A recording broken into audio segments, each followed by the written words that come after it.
केड़ा वहीं अॼु ॾाढो थकल थो लॻी।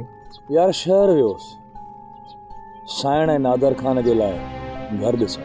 इहो कमु एॾो थकाईंदड़ त नाहे।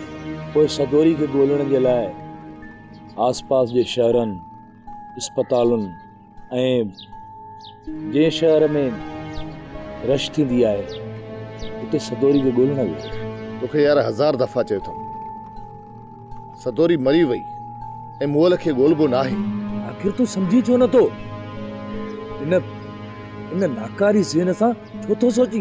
हाँ सोचींदुसि मां नाकारे ज़हन सां।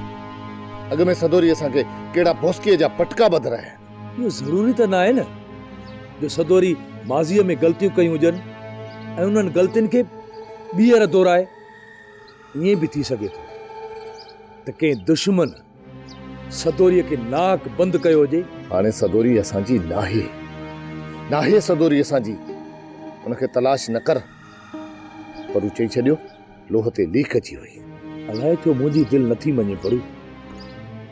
जीअं तव्हां सोचे ऐं सम्झी रहिया आहियो न ईअं न आहे।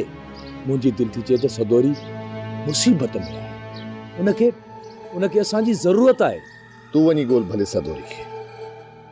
जेकॾहिं मिली वञे न त हिकिड़ो एहसान कजांइ मारे छॾजांसि असांॾे वठी न अचांसि।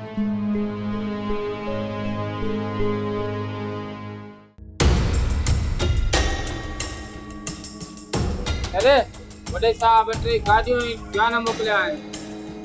ओए ते रखी से जान जा पुट हाणे ईंदो मज़ो। सर केर त आहे को वॾो रेट करणो आहे छा? तूं छो तो पुछी त कंहिं ते रेट करणी आहे ऐं तोखे छो ॿुधायां वॾो रेट करणो आहे? जवाननि खे चओ त मारे क्वार्टर ते हली वेहनि। मां उन्हनि सां मीटिंग कयां थो अची। साहब कच्चे ते चढ़ाया चङो ब्रेक छॾ तूं हल हाणे हितां। वञी महिमाननि जी ख़ातिरदारी कर त मां अचां थो हुते। सालार खान हाणे तोखे ख़बर पवंदी त कानून जी ताक़त छा आहे।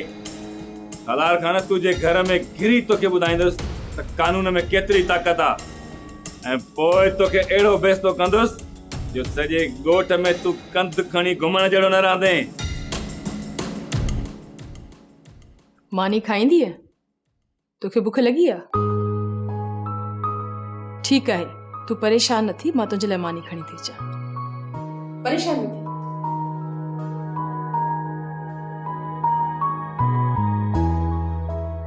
ही मैडम दिल जी भली आहे। जिंदगी जा बाकी ॾींहं हिते नौकरी करे गुज़ारे छॾींदसि पर निकाह जे मथां निकाह मां कोन कंदसि। ऐं न ई हिन मासूम जो मां सिर खणंदमि। बाबा अदा मूंखे माफ़ कजो। मां सभिनी जी ॾोहारण आहियां। सोप सीरियल सिंध ॼाई तमाम एपिसोड्स ॾिसो हाणे HD क्वालिटीअ में। विज़िट करियो असांजो YouTube channel Sindh TV HD drama.